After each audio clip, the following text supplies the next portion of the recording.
Una buona sera, eccoci, siamo in uno dei, secondo me, posti più belli del Friuli, ovvero sia in Piazza del Ferro a Gemona. Sopra le nostre teste svetta il castello, i cui lavori sono praticamente terminati, e questo è un palcoscenico che guarda piacevolmente a buona parte della Pedemontana. Siamo a Gemona Alta. Stefano Pistis è il presidente del Circolo Fotografico di Gemona. Tutto nasce da un incontro all'esterno della comunità montana, e saluto il signor l'ingegner Venchiarutti, poi vi spiegherò perché chi mi ha fatto conoscere Venchiarutti, e oggi proveremo assieme a voi, saluto l'operatrice Chiara Miscoria, a raccontarvi qual è stata l'evoluzione della fotografia in Friuli. Allora, intanto Pistis, non sei da solo, sei assieme a un certo Patat, che lui mi ha detto prima: io sono solo il fotografo del paese. Esatto. Facciamo un po' di storia, come nasce il vostro circolo? Buonasera a tutti. Io intanto ho preso il testimone di questo gruppo da un paio d'anni, però in realtà il gruppo è nato nel 1978, per cui Gemona in quegli anni era reduce evidentemente dall'evento che ha colpito di più il Friuli, e un gruppo di amici ha pensato bene di riunirsi e di unire la passione per la fotografia. Negli anni hanno fatto tante cose, per cui adesso noi cerchiamo di portare avanti tutta una serie di attività che appunto i nostri amici fondatori hanno cominciato. Partiamo dai corsi alle mostre fotografiche, alcuni piccoli concorsi, alcune competizioni fotografiche, ma anche collaborazioni con le amministrazioni, sia nella gestione di archivi di fotografie, sia di alcuni eventi che vengono fatti ogni anno nella nostra cittadina. Stefano, per te che cosa vuol dire fotografare? La fotografia per me è un'interpretazione che ha molti volti diversi, per cui c'è la fotografia artistica, ma c'è anche una fotografia documentativa, che forse è quella che ha caratterizzato molto queste zone e che adesso si sta un po' anche trasformando, nel senso che gli strumenti fotografici nel tempo si sono evoluti e sono diventati un po' più a disposizione di tutti. Senti, dicevi prima che il vostro circolo è nato 2 anni dopo il sisma che ha fatto morti, distruzione, vedi il castello sopra le nostre teste. Probabilmente anche nella vicina Cineteca del Friuli, che non è lontana da noi, ci sono, e abbiamo attinto anche noi per le nostre trasmissioni molte immagini video di quei tempi, ma ci sono anche video e foto di Speranza, perché qua si dice oramai da oltre 40 anni modello della ricostruzione. Quante foto hai scattato nella tua vita? Ma adesso è difficile fare il conto, perché con il digitale è molto più difficile contarle, e forse se ne scattano troppe. Io dico che mi pongo l'obiettivo di scattarne un po' di meno, però tante, dopo delle tante si tira fuori qualcosina, ma di qualche ricordo di ogni evento, di ogni viaggio, di ogni situazione, per cui secondo me la Cineteca ha fatto un grandissimo lavoro e sta facendo un grandissimo lavoro a livello nazionale di raccolta, e quindi questo è il nostro obiettivo. Senti, in braccio con te chi hai? Io ho una macchina digitale, una reflex, per cui non lo so se sta finendo, perché c'è una grande discussione in merito a questo, però posso raccontare quello che è successo nel nostro circolo quando si cominciava ad avere la sensazione che il digitale stesse prendendo il sopravvento. Ci sono state alcune discussioni furibonde con qualcuno che diceva che il digitale non sarebbe mai stato a livello dell'analogico.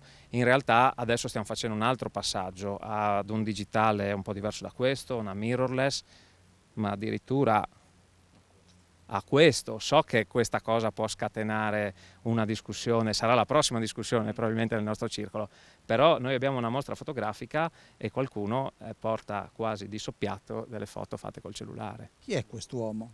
Quest'uomo, lui si definisce il solo, però il fotografo di Gemona, il fotografo ufficiale di Gemona, Marco Patat, per cui lui oltre a fare tutto il suo lavoro artistico è anche testimone di eventi di vario tipo, per cui il fotografo del paese è un po' il testimone di quello che succede nel paese.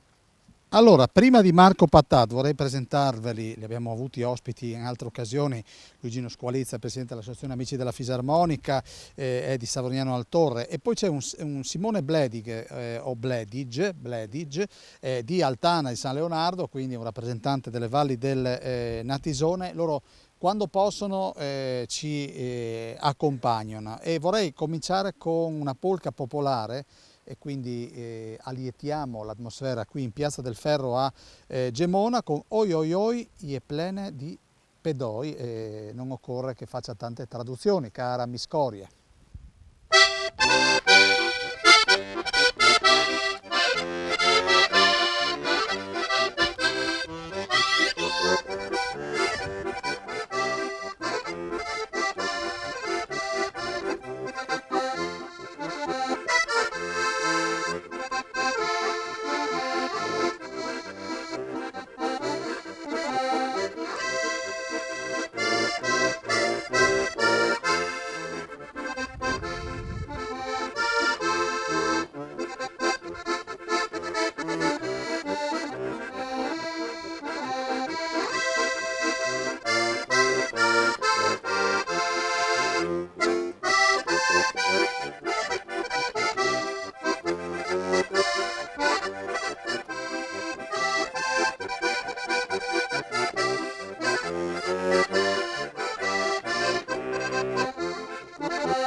Applaude Piazza del Ferro, è arrivato anche l'assessore alla cultura Flavia Virili, che incontrerò tra poco, perché tra le tante opportunità che Gemona offre c'è anche un cammino importante, il cammino di Sant'Antonio, dove sono sicuro, ma poi glielo farò dire al nostro microfono, la Virili mi darà una mano, perché a settembre vorrei organizzare proprio una puntata tutta dedicata sul cammino di Sant'Antonio, che richiama veramente migliaia e migliaia di turisti. Dicevamo Marco Patat, il fotografo.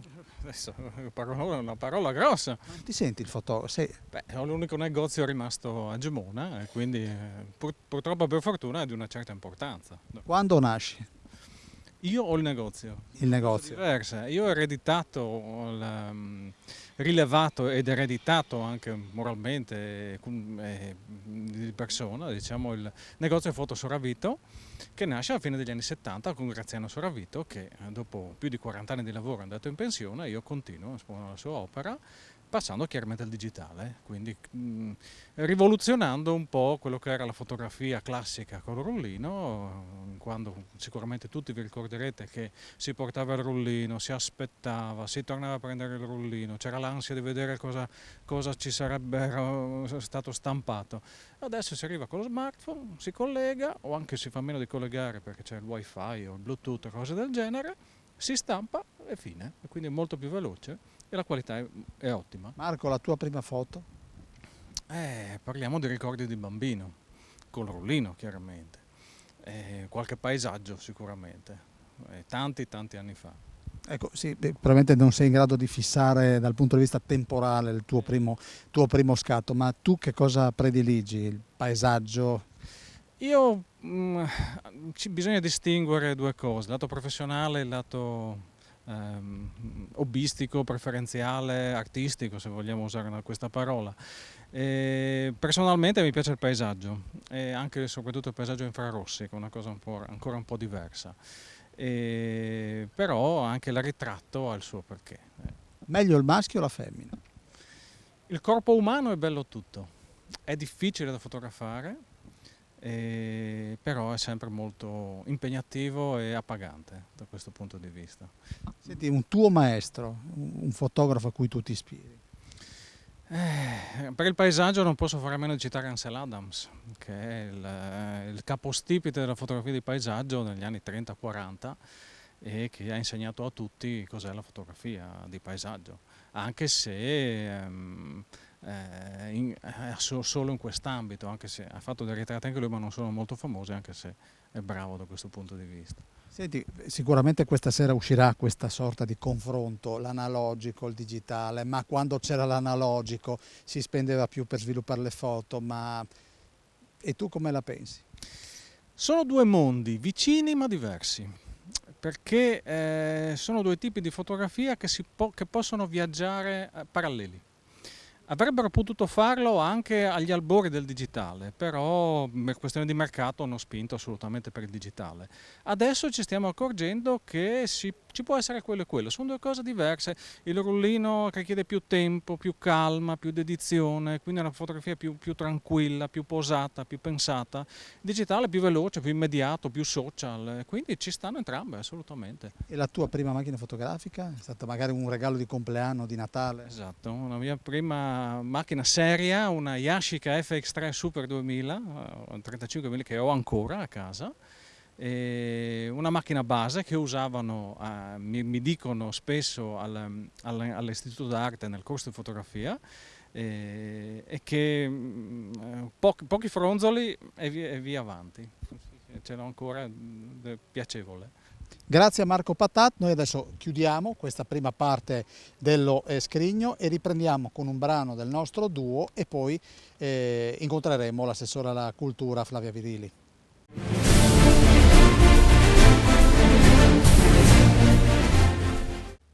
Seconda parte dello Scrigno che iniziamo in maniera piuttosto originale, un brano amatissimo dalla nostra Miscoria, un antico brano popolare che il nostro squalista ci propone, dedicato alla torchiatura, cara Miscoria, del mosto di uva.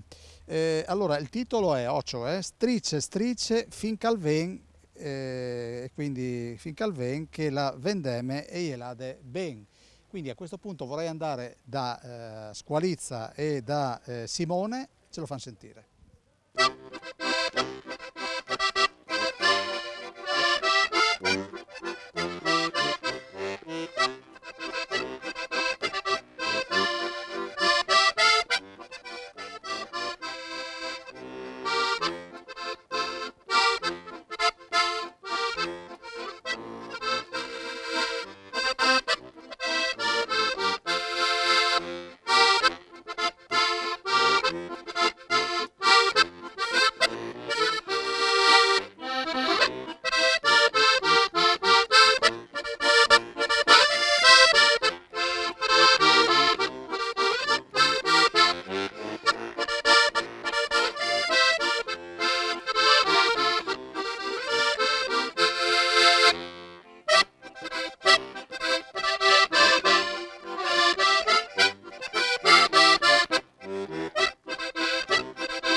Grazie Luigino. Come si chiama questa chiusura? Questo è un finale col tremolo. Finale col tremolo. E la Virili è qui, è tra noi, non ha appena terminato il cammino di Sant'Antonio, ma è qui per parlarci. Buonasera Assessore. Buonasera a tutti e benvenuti agli ospiti a Gemona. Grazie a Daniele Paroni per aver scelto questa finestra sulla pianura friulana in questa bella giornata di sole, non troppo calda, dai. Allora Flavia, oggi parliamo di fotografia, fra poco sentiremo gli amici del Circolo Fotografico Friulano, invece una coppia, due persone, il presidente del vostro Circolo Fotografico di Gemona, li abbiamo sentiti nella prima parte. Dobbiamo parlare del cammino di Sant'Antonio, che è diventata veramente una meta importante. Con grande piacere ne parlo, anche perché quest'anno c'è una bella novità, quindi se un anno fa lo abbiamo di fatto inaugurato con la prima manifestazione dopo le chiusure imposte dal Covid, dopo appunto un anno di rodaggio e in cui i primi pellegrini hanno percorso, e quest'anno possiamo dire che abbiamo superato le 100 persone che hanno timbrato la credenziale qui in santuario.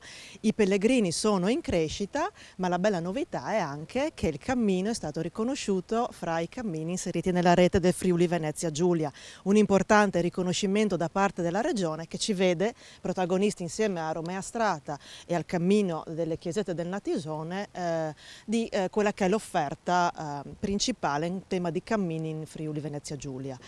Questo cammino sicuramente va a porre l'accento su una presenza secolare importante per Gemona, che è quella della comunità dei frati minori. Il santuario di Sant'Antonio, abbiamo avuto modo di dimostrarlo con vari studi, è nata una collana anche di volumi, siamo al secondo volume che presenteremo in autunno ed è già in lavorazione il terzo di una trilogia glemonense proprio che va a spiegare le radici del culto antoniano in Italia, in Friuli, guardando un po' il panorama ovviamente nazionale, perché Sant'Antonio è approdato in Sicilia, quindi poi magari ne parliamo di questo, ma la cosa importante per cui siamo qui e parliamo del cammino che parte da Gemona è perché il santuario è il primo luogo di culto al mondo dedicato al santo. Questo io non mi stanco di ripeterlo perché è una curiosità che non tutti già conoscono, ma è dovuta alla lungimiranza dei fraticelli del 200 a Gemona, che pochi anni dopo la morte di Sant'Antonio dedicarono questa chiesetta che Sant'Antonio, quando fu qui come provinciale a predicare in queste terre, chiese a loro di costruire e dedicare alla Beata Vergine delle Grazie, fu poi intitolata a lui, ma abbastanza anni prima che fosse completata e aperta al culto la Basilica di Padova, quindi è riconosciuto anche dal Centro Studi Antoniani, presieduto, diretto dalla somma figura di padre Luciano Bertazzo, come primo luogo di fatto al mondo dedicato al santo. Ecco, Assessore, però dobbiamo dire che io ho visto qualche anno fa il disegno, il progetto di costruzione del santuario. C'è un po' di rivalità fra Sant'Antonio e Gemona, forse qua doveva sorgere quello che poi è sorto a Gemona o mi sbaglio? Scusa, a Padova o mi sbaglio? No, credo che il qui pro quo sia un po' nato dal tipo di progetto, perché credo vi riferiate tutti al progetto di Raimondo Daronco, che potete ammirare, lo dico per il collega Cigolot che ha inaugurato insieme al sindaco Fontanini pochi giorni fa la mostra in Castello a Udine, che merita visitata, di cui noi anche siamo prestatori per due disegni che riguardano il concorso per la progettazione dell'altare della patria, al quale Raimondo Daronco arrivò secondo. Ebbene, negli archivi udinesi ed esposto in questa bellissima sede del Castello di Udine ci sono anche i disegni di quello che doveva essere il santuario di Gemona, con un cupolone che ricorda la Basilica di Padova, che tuttavia è antica, cioè è medievale. E invece questo era un progetto che Daronco aveva pensato per questo santuario, che poi non fu realizzato per una vicissitudine. Diciamo sì, effettivamente poi venne fuori per una certa rivalità fra comunità, diciamo, della chiesa, della parrocchia e quella dei frati. Non sta a noi giudicare ovviamente il passato, è andata così, doveva andare così, sicuramente sarebbe stata una chiesa imponente e meta di visitatori, poi non si sa se avrebbe resistito al terribile terremoto del 1986, certamente era di un'imponenza, di una bellezza che da sola avrebbe attratto architettonicamente comunque i visitatori. Ecco, Assessore, ma quando il turista dice ho fatto il cammino di Sant'Antonio, che cosa ha compiuto? Beh, il turista ha compiuto un viaggio nella pedemontana friulana e in quella veneta fino a Padova, ma non è detto che possa aver scelto quel percorso, perché grazie alla sinergia con il cammino Romea Strata, già da Pinzano al Tagliamento è offerta al visitatore, al camminatore, la possibilità di percorrere 2 vie per raggiungere Padova.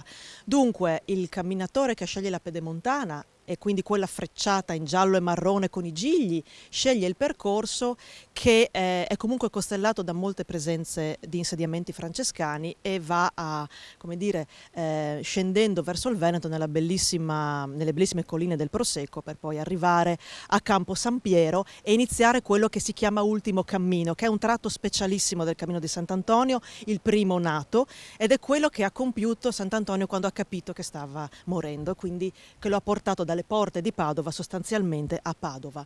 E tuttavia la scelta di dare un'alternativa con Romea Strata e quindi percorrendola da Gemona a Pinzano sullo stesso tracciato e poi dividendosi e scegliendo la pianura friulana in quel caso, il camminatore arriva a Venezia, ma Venezia non a caso, non perché era così una partnership che ci andava comoda, anzi molto ragionata, perché alla Basilica della Salute è conservata la seconda reliquia più importante di Sant'Antonio e quindi è un'alternativa un po' data anche dalla necessità di fornire al camminatore invernale o comunque della stagione più fredda un percorso più soleggiato piuttosto che durante l'estate magari la pedemontana più ombreggiata, però ha anche un significato di conoscenza di posti diversi, tutti bellissimi. Ecco Flavia, vorrei strapparti una promessa, mi piacerebbe insomma alle porte dell'autunno dedicare una puntata tutta dedicata al Cammino di Sant'Antonio qui a Gemona. Ben volentieri e a quel punto sarebbe bello proprio invitare anche da Padova gli ospiti, perché quello che ha dato origine al cammino e che mi sento di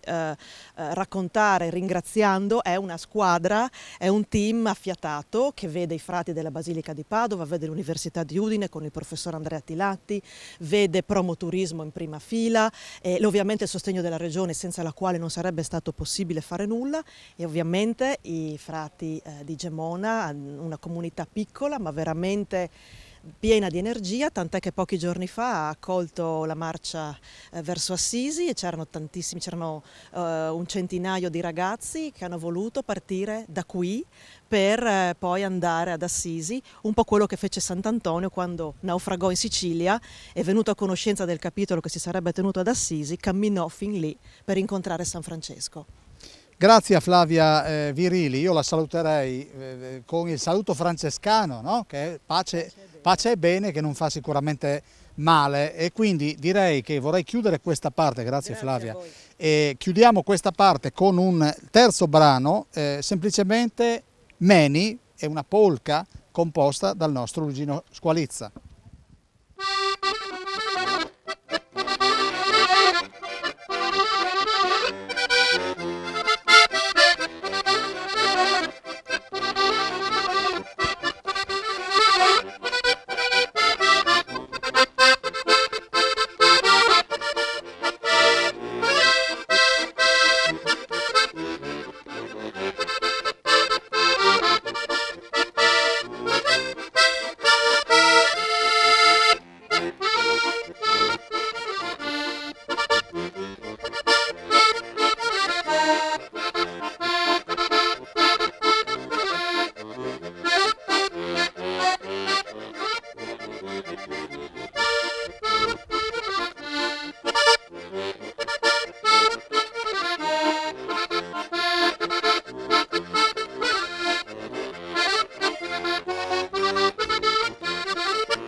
Bene, sulle note di questo duo noi ci fermiamo, andiamo in pubblicità e siamo pronti, anzi prontissimi per la terza parte dello Scrigno.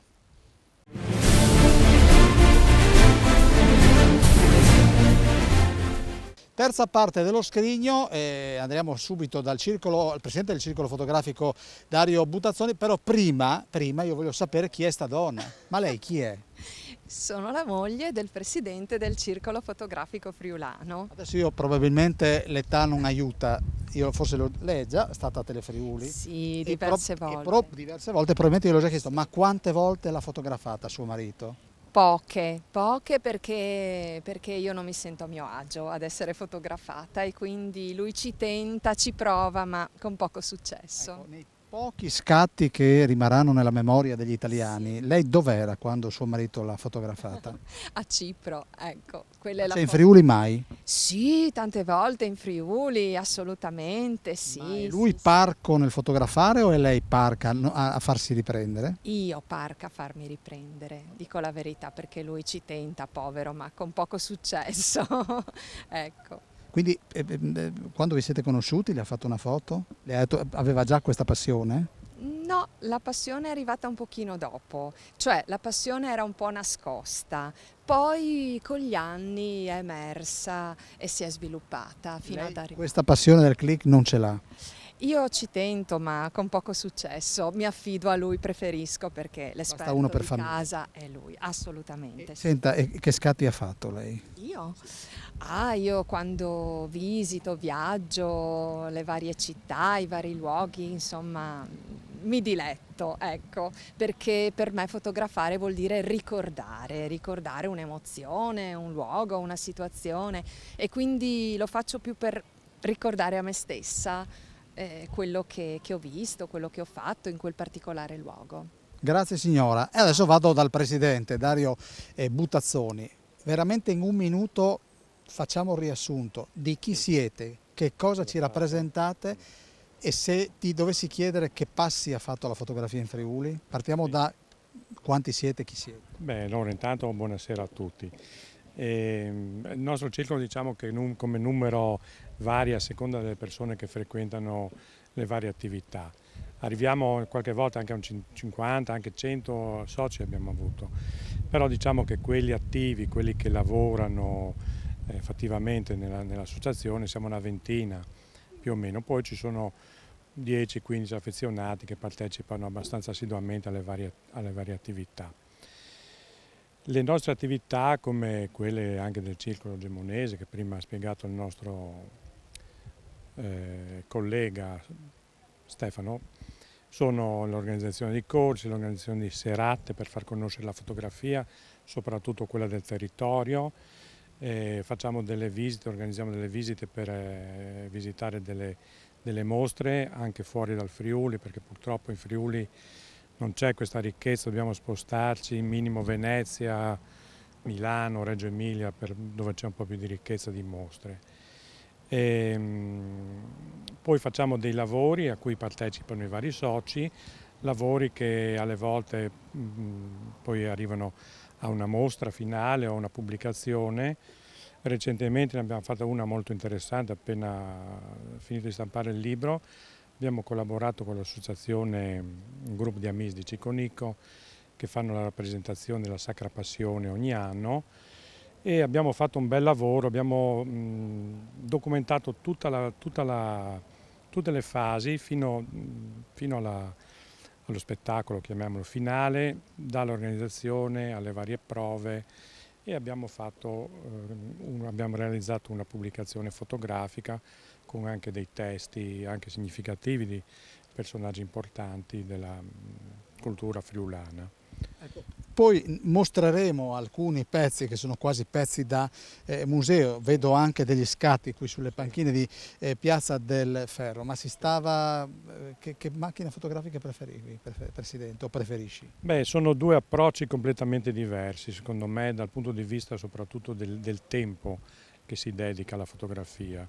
La fotografia analogica ha bisogno di un tempo maggiore, di più riflessione, di più attenzione.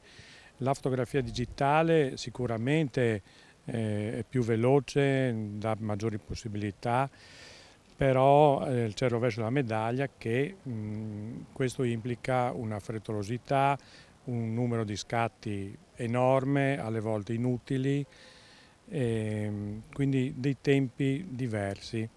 Io se potessi fotografare, onestamente fotograferei in analogico proprio perché c'è questa maggiore possibilità di riflettere su quello che si fa una maggiore emotività, secondo me, perché una cosa molto importante nel mio vedere la fotografia è l'emotività, perché la fotografia è un linguaggio e trasmettere delle emozioni, trasmettere quello che si ha dentro, non solo le cose personali, ma possono essere anche fotografie in cui si denuncia un certo stato di cose, si documentano in un certo modo città, territori e tante cose, insomma. Presidente, grazie. Prego. Adesso io vado da Monica Ciucarro e vorrei andare, e infatti ti chiami Cristina, avevo deciso che per qualche istante ti saresti chiamata Monica e quindi diciamo che il tuo secondo nome è Monica, come primo è Cristina, invece quello lì sono io. Sì, sei tu, sei tu. Ma senti, perché non è l'unico ritratto che Cristina ha fatto? No, non è l'unico ritratto, ma se si ricorda nel suo studio, nella programmazione vicino vicino, lei ha detto qualche ritratto un giorno e il giorno è arrivato. Grazie. Allora, intanto dobbiamo dire, Cristina, c'è una sorta di agenda dove ci sono una serie di appuntamenti che il circolo fotografico friulano promuove.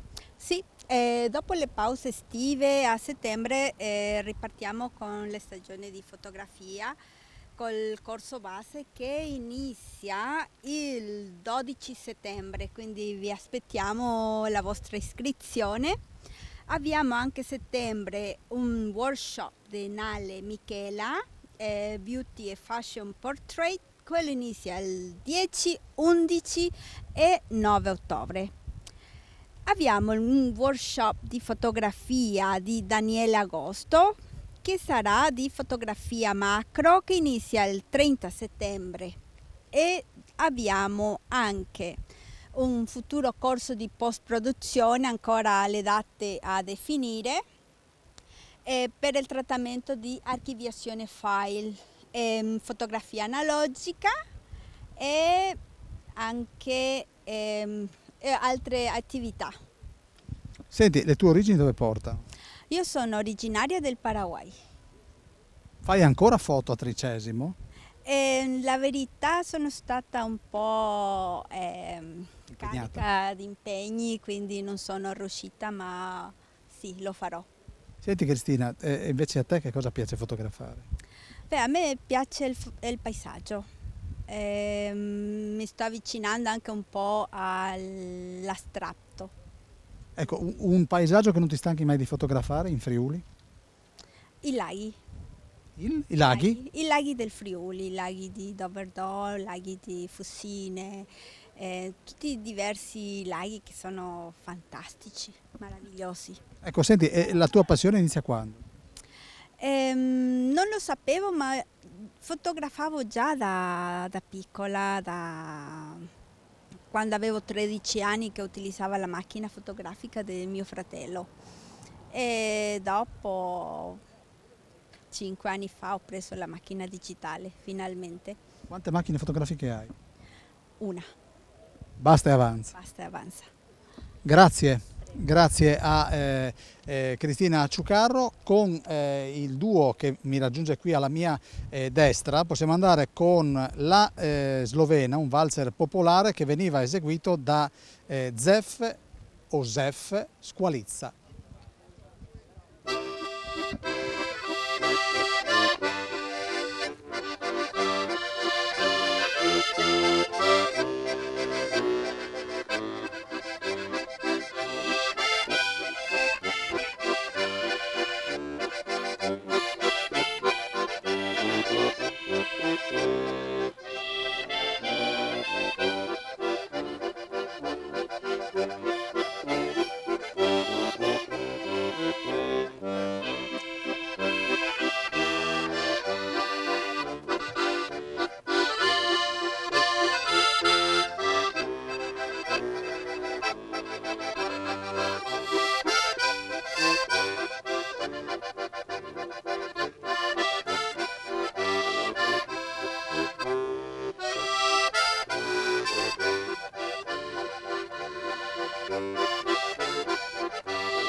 eccoci con la quarta parte. Vi devo rivelare che c'è stato un piacevole retroscena mentre l'assessore Virili decantava Sant'Antonio. C'era una certa Angela Schinella che tra l'altro non mi ha regalato, mi ha solo prestato i suoi occhiali perché mi piacciono tanto, quindi sono piuttosto tigrati, non so se sono De Simon, sono un po' femminili. No, guarda, ti stanno benissimo, veramente. Non mi ha risposto, non ho chiesto se...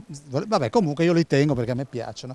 Allora, intanto ringraziamo Angela Schinella, dopodiché dobbiamo ringraziare te e questa Lara Franz, e dicevo in apertura, tutto nasce a Gemona casualmente davanti alla comunità della montagna con il presidente Marangoni e l'ingegner Venchiaruti che mi ha presentato questa giovane appassionata di fotografia, ma fra poco andremo da lei. Che cosa abbiamo su questa panchina, De Simon? Sì, no, noi come circolo fotografico abbiamo portato alcune macchine, diciamo, per dare un po' un senso alla storia della fotografia, tutte macchine analogiche, quindi macchine a pellicola, anche perché effettivamente la pellicola al giorno d'oggi, la fotografia analogica è tornata di gran moda, diciamo così, ma molti giovani stanno apprezzando nuovamente questo tipo di lavoro, di arte, chiamiamolo così.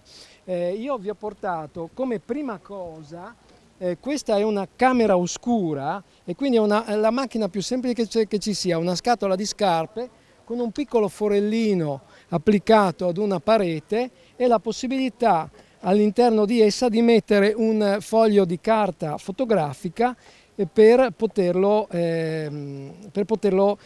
sviluppare. Quindi in questo caso il forellino si chiama foro stenopeico, ha la possibilità di far entrare la luce all'interno della scatola che deve essere ben chiusa, ben sigillata, e all'interno mettiamo un pezzettino di carta fotografica e lo impressioniamo. A questo punto... Che cosa vuol dire lo impressioniamo? Lo impressioniamo perché viene colpito dalla luce, essendo la carta composta da un composto d'argento, l'argento viene ossidato e quindi si creano il famoso bianco e nero. L'argento ossidato diventa il nero e il bianco della carta rimane bianco. E ci sono poi, c'è la possibilità, abbiamo portato anche un ingranditore qui e del materiale per far vedere come verrà sviluppato in un secondo tempo, perché il lavoro non è solamente quello dello scatto, però la cosa più importante è lo sviluppo che viene fatto in un secondo tempo della carta. Quindi questo qui è il primo prototipo di macchina fotografica che veniva usato anche all'inizio, anche nel 300, per poter creare dei disegni in una camera oscura a grandezza naturale, umana. Poi vi ho portato, questa invece è una macchina a lastre, è una macchina del 1920 ed è una macchina che ha la possibilità di fotografare su lastra di vetro e quindi impressiona una lastra di vetro che è sempre ricoperta da questi ossidi di argento, da questo composto argentato, e questa macchina qui ha la possibilità quindi di essere caricata con, vi faccio vedere velocemente, ecco, per esempio questo qui è un vetrino già sviluppato che è stato scattato con questa macchina. Io l'ho acquistato a un mercatino e ho trovato già una fotografia all'interno che era rimasta lì a ricordo. Ho portato per far vedere, proprio in quegli anni venivano fatte questa immagine qui, se è possibile vederla. Questi sono i miei bisnonni di Gemona, perché mia mamma è di Gemona, è Forgiarini. Questo qui è il mio bisnonno e sua moglie, e questa foto è stata fatta con una macchina di questo tipo e la stampa è stata fatta a contatto con il vetro posto direttamente sulla carta fotografica. Perfetto. Ecco. E rapidamente, giusto se molto veloce, andando avanti con i tempi, diciamo così, subito dopo sono state create queste macchine qui. Questa qui è una Brownie, che è una macchina americana ed è una camera oscura, molto semplice. Subito dopo abbiamo delle macchine a soffietto, questa è una Zeiss, quindi è già una macchina che ha una lente particolare di buona fattura. Poi qui abbiamo invece qualcosa di più moderno, questa è una Pentax 4,5x6, cioè 4,5x6 è il formato della pellicola che veniva usata. Questa è una macchina del nostro presidente e che lui usa ancora in questo momento. Quindi noi usiamo ancora delle macchine a pellicola. Subito dopo, qui c'è una bella Rollei che è mia ed è una macchina fotografica che è stata usata dagli anni 30 agli anni 70, cioè ha avuto una vita lunghissima. La usavano i fotografi per fare ritratti, in particolare in studio, ma l'hanno usata moltissimo anche in paparazzi. A Roma ci sono delle foto dei paparazzi con questa popò di macchina che pesa una tonnellata, se la portavano dietro col flash e facevano le foto ai personaggi famosi della città. Questa invece è, diciamo, una delle migliori macchine presenti dagli anni 60 agli anni 70-80, l'Hasselblad 500 cm. Questa è una macchina di altissimo valore con delle ottiche Zeiss di ottima qualità. Ricordiamoci che questa è stata la macchina che ha fatto la prima foto sulla Luna, quindi è stata portata sulla Luna. Una macchina completamente manuale come tutte le altre, che non ha bisogno né di batterie né di altro per poter funzionare.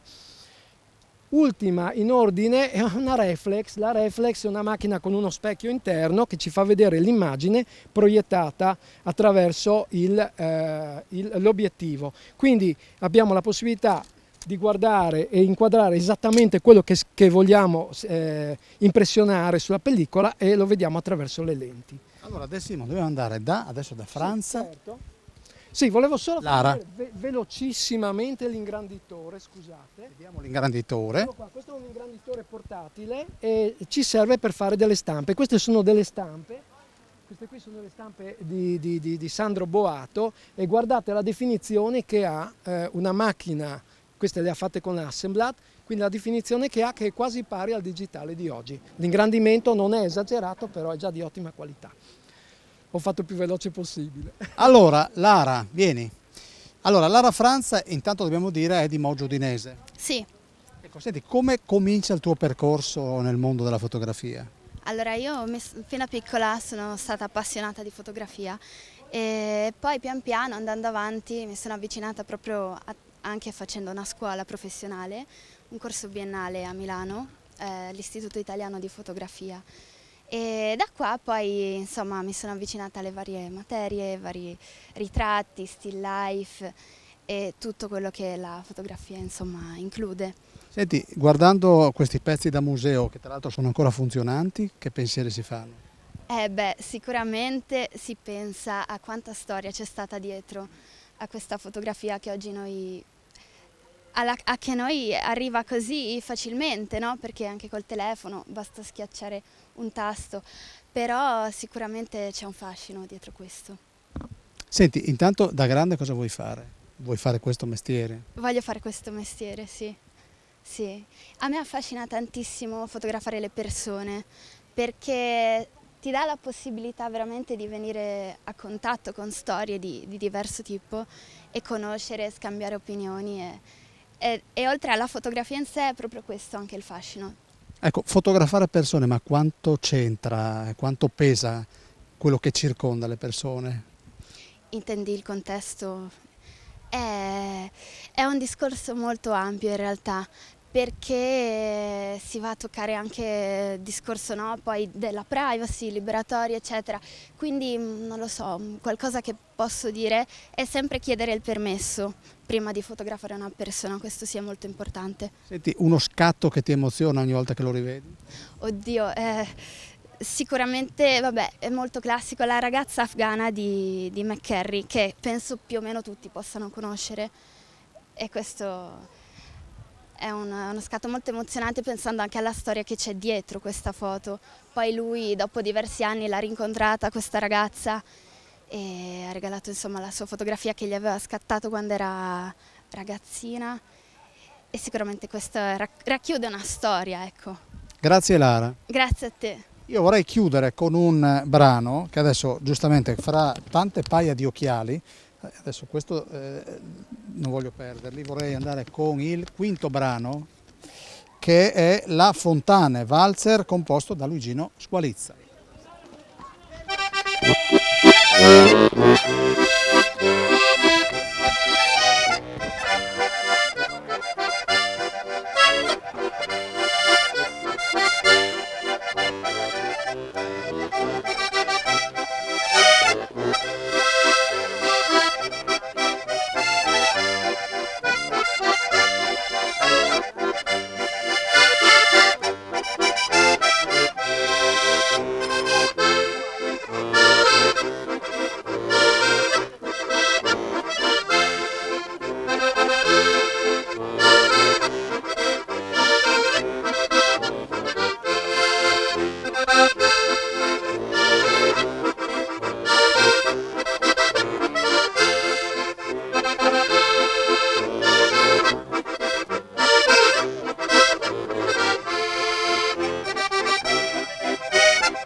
ci fermiamo, andiamo in pubblicità e torniamo qui con la quinta parte.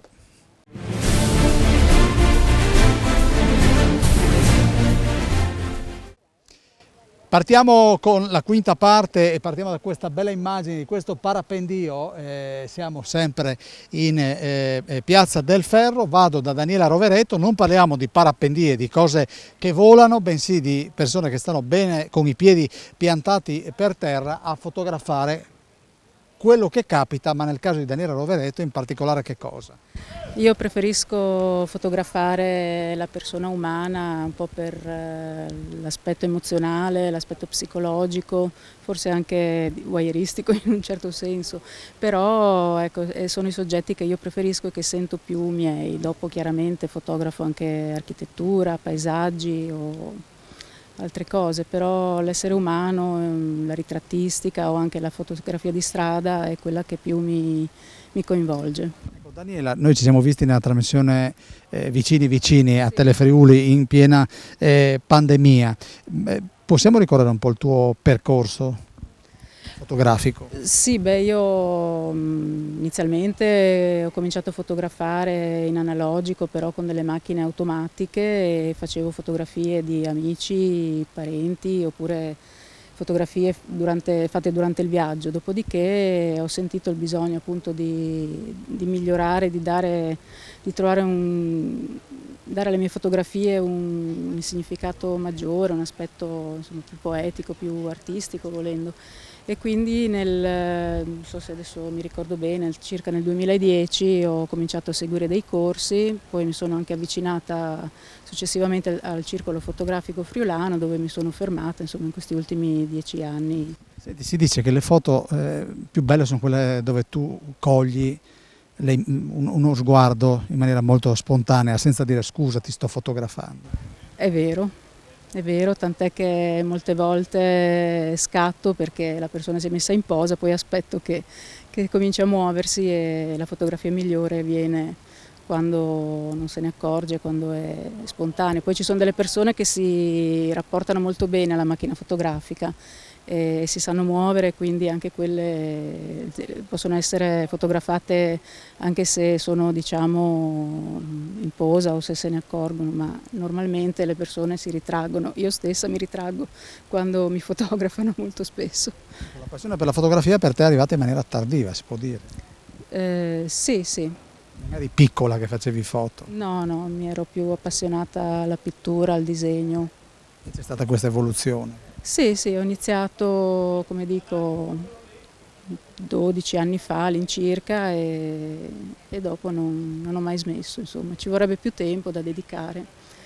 Senti, mi presenti quest'altra socia del circolo? Sì, lei è Marina Tosolini ed è socia da qualche anno, si è avvicinata con un corso base e adesso è un valido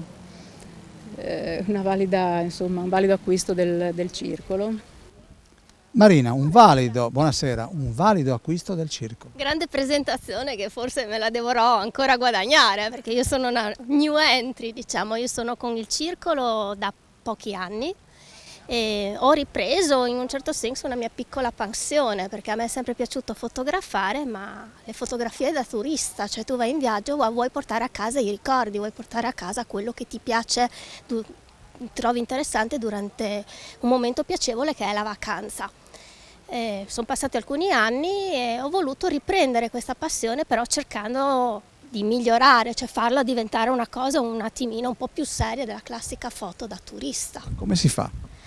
Studiando, si inizia con un corso base perché bisogna partire dalle prime cose, come quando uno inizia a fare l'asilo, le elementari, le medie, è un percorso, vale anche per la fotografia, si comincia con le cose semplici e poi ognuno trova il proprio indirizzo, la propria passione. La Daniela è attratta dalle persone, è una dote che lei ha nel riuscire a ritrarre le persone con naturalezza, con espressività e ognuno poi trova il suo. Io sono più da paesaggio, perché mi si confà di più nella mia natura, ognuno ha le proprie. Senti, una passione che ha tolto tempo a qualche altra passione?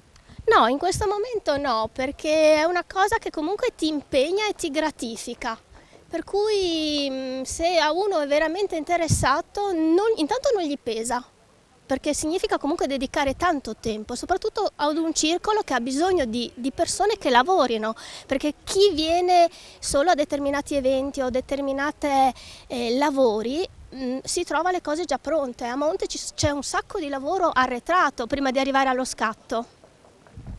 C'è tanto lavoro. C'è tanto lavoro, per cui io faccio un invito a chi segue la trasmissione: non c'è limite di età per iniziare, non c'è una limite di età per finire, sono tutti benvenuti. Grazie. Grazie a voi. Che brano facciamo? Perché io credo di non averne... Una composizione del giovane Simone Bledis. E come si chiama? Il valzer.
Grazie. Ho un desiderio, un brano scatenato delle valli. Quale potrebbe essere? Ce ne sono tanti delle valli. Uno famoso? Ma io farei un'alza alla gamba marza. Oppure, perché quella l'abbiamo sentita altre volte, cioè, so che non mi viene in mente il titolo, ma so che ce n'è una che è fantastica delle valli. Prima che cominciavi. Proviamo, tutto in presa diretta.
Con questo noi ci fermiamo, andiamo in pubblicità e poi torniamo con la sesta parte.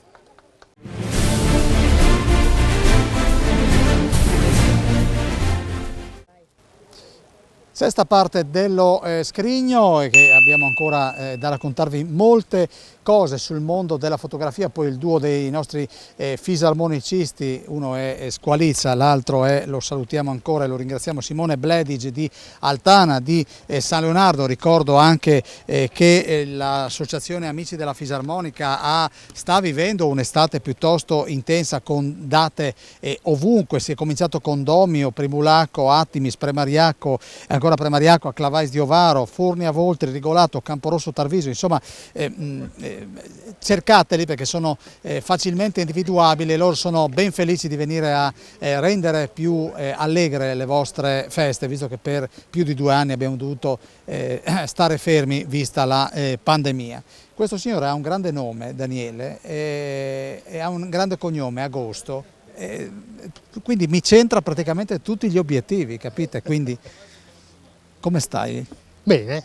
Allora, io ti definirei il re del macro? Beh no, re del macro. Principe? No. Neanche. Sono solo una persona che fa macro.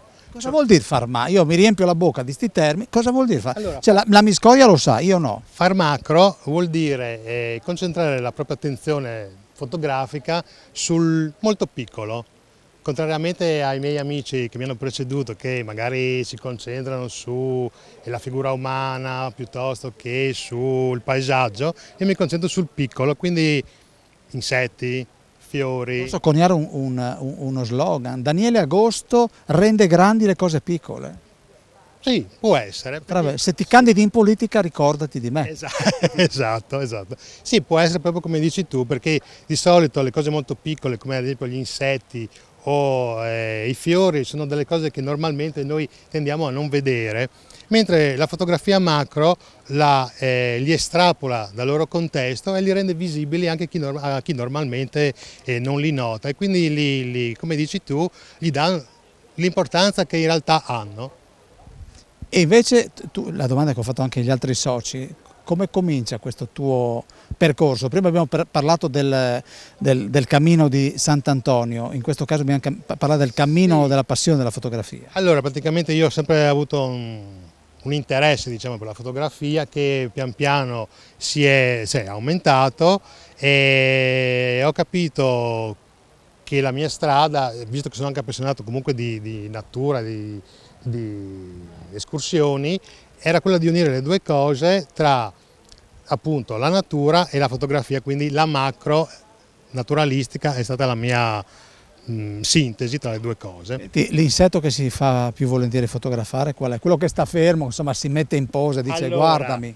Io fotografo api perché sono apicoltore e quindi mi viene facile perché le api sono mie e ci vado vicino, anche se in realtà è l'insetto che normalmente tende proprio a non farsi fotografare perché è estremamente veloce e non ha nessunissima voglia di farsi fotografare. Voglio salutare anche gli amici, abbiamo dedicato una puntata a chi ha l'apiario ad Artegna e agli amici di Bueris, è stato anche un convegno, e pensa che mi hanno fatto avvicinare a un'arnia, e le api, grazie a una sostanza a base di adesso non vorrei dire stupidaggini, ma comunque la sostanza che di fatto mi ha protetto, e loro mi sono venuti addosso ma non mi hanno... Punto, normale, no? Sì. Quante api hai fotografato?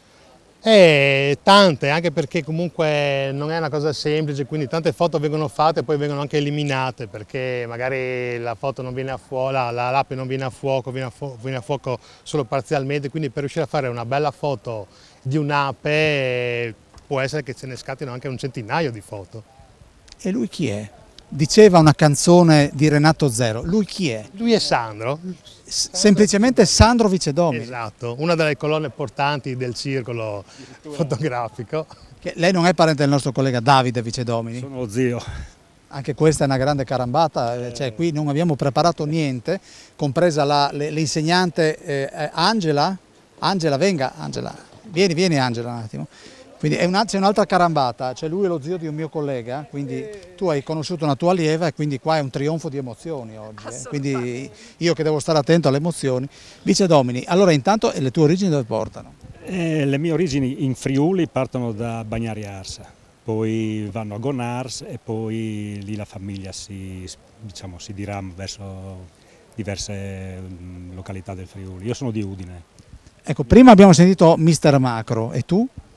Ma io faccio, preferisco fare paesaggio, ma è un paesaggio un po' io lo dico ricercato, cioè non la foto del paesaggio da cartolina.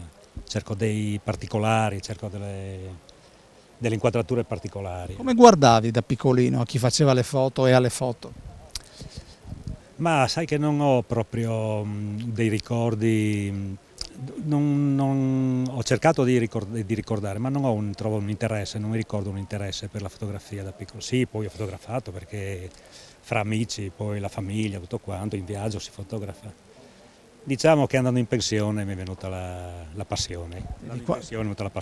Quindi adesso, visto che lui non c'è, ma qualche foto a Vice Domini da piccolo gliel'hai fatta? Sì, ce l'ho. Meravigliosa questa cosa. Dov'era Vice Domini? Era a casa mia lì Era piccolo? Sì, era piccolo, 6-7 anni. Si lasciava cioè lui aveva già questa predilezione per la... Visto che non ha paura davanti alle telecamere, penso neanche davanti alla... Non ci faceva caso, Lui si faceva i suoi affari e lo zietto scattava. Però se posso dire una cosa, lui andavamo a giocare alla schedina il sabato sera e lui mi ricordo che era alle elementari e lui diceva che doveva fare il giornalista. Già all'epoca? Già all'epoca, lui era già convinto. Un profeta. Bravo. Senti, che macchina usi adesso fotografica? Una reflex digitale, una Canon. Sì, è una macchina che dove ho iniziato a fotografarla, cambierò, vediamo. Le prime foto, i primi passi si fanno a casa, hai trovato delle cavie? Ah beh sì, ho trovato dei bianchi e neri abbastanza vecchi fatti a casa, sì. Poi non mi ricordo se le ho fatte io le foto o le ha fatte qualcun altro, però ne ricordo una fatta al Malignani dove c'era un aereo, un Machi 205 nella sezione aeronautica ed eravamo in 3 amici e ho fatto questa foto ai 2 amici perché io ero il fotografo vicino a questo aereo. Diciamo, forse è la prima foto, ecco. È meglio fotografare da soli o in compagnia? In compagnia. In compagnia se tutti fotografano, da soli se nessuno fotografa da soli. Allora io direi di andare. Angela, no aspetta, alza la gamba a Maritza, com'era quella che ti chiede? Lei conosce queste musiche? Sì, più o meno, insomma, non i titoli, ma dai, le arie sì. Le arie. Allora Angela rimani qua perché adesso sentiamo che aria tira da ste parti.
Molto bene, abbiamo ancora 4 minuti.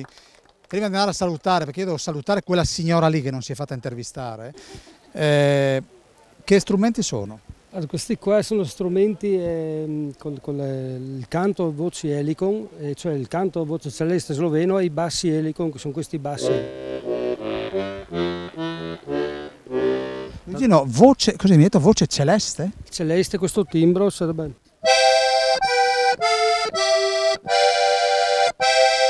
A differenza delle musette, diciamo, squillante romagnolo francese, questo è un suono più pastoso per la musica appunto berkraina, slovena, anche austriaca, e si va benissimo anche per i nostri balli popolari come la Steier e tutte le vilotte.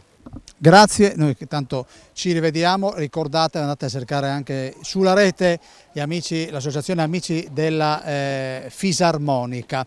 Allora io vado da questa signora con questa sciarpa che è molto di moda. Buonasera signora. Buonasera. Ma guardi in che posizione siamo, cioè la Miscoria insiste con queste riprese, queste infilate nel panorama, nella skyline qui da Gemona, ma lei perché non si è fatta intervistare prima? No, ho lasciato posto a tutti gli altri. Come si chiama? Franca Filaferro. E la Filaferro è un cognome Moggio, Gemona? Pontebba, Studenalta, era il nonno di... Guardi la telecamera, ma e lei continua a fare le foto? Sì, io continuo a fare le foto, un po' meno rispetto a tempo fa, però sì, continuo. Sono ancora appassionata. Io ricordo i suoi diari fotografici di viaggio. Sì, adesso, purtroppo in questi 2 anni non abbiamo potuto viaggiare, quindi appena si può si cercherà di fare qualche buona ripresa. L'ultimo tour fotografico? Siamo andati, abbiamo fatto un workshop con il Circolo Fotografico a Napoli e devo dire che è stata una cosa molto interessante perché avevamo un fotografo, Cito, che ci ha aiutato diciamo, nel lavoro fotografico ed è stato un lavoro molto interessante perché è una città che si presta su tanti spunti e quindi è molto diversa dalla nostra realtà friulana. Peccato che non si possa fotografare il calore dei napoletani, no? Beh, quello lo si vive proprio nella partecipazione della gente. Sono molto, molto caldi, molto simpatici. Quindi Senta, un posto dove dice voglio andare il prima possibile a fare delle foto e chiudiamo qui? Ah beh, alle Maldive si potrebbe provare. Glielo auguro. Va bene. Grazie signora. Arrivederci. Allora io direi che possiamo, Presidente, dobbiamo dare la buonanotte? No, cioè non buonanotte a distanza, venite qua a darla, è la buonanotte, quindi vedete che gli amici delle valli sono già che dialogano, quindi... Di alcolici secondo me. Di alcolici? Probabile, sì. Ho capito. Allora, se volessimo fare un invito, chi vuole può iscriversi al Circolo Fotografico Friulano? Chi vuole sicuramente il benvenuto, noi abbiamo diverse attività a diversi livelli, come dicevo prima, non solo i corsi ma incontri con autori, facciamo dei viaggi, vi ha raccontato adesso Franca il nostro recente viaggio a Napoli, ne abbiamo organizzato uno per ottobre a Reggio Emilia per il 30° della morte di Luigi Ghirri. Facciamo varie uscite per vedere mostre, incontrare fotografi del luogo e facciamo anche diverse uscite per fotografare e poi c'è sempre il momento di convivialità che è importante quanto la fotografia, no? C'è l'occasione di scambiarsi delle opinioni e poi insomma di instaurare dei rapporti che vanno al di là della fotografia, no? Grazie Presidente, noi abbiamo esaurito il nostro tempo, chiudiamo con questi cimeli che Vice Domini sta maneggiando. Io vi ringrazio di cuore per la vostra cortese e fedele attenzione, chiudiamo qui questa puntata dedicata alla storia della fotografia di ieri, di oggi e anche con lo sguardo e la mente proiettata al domani.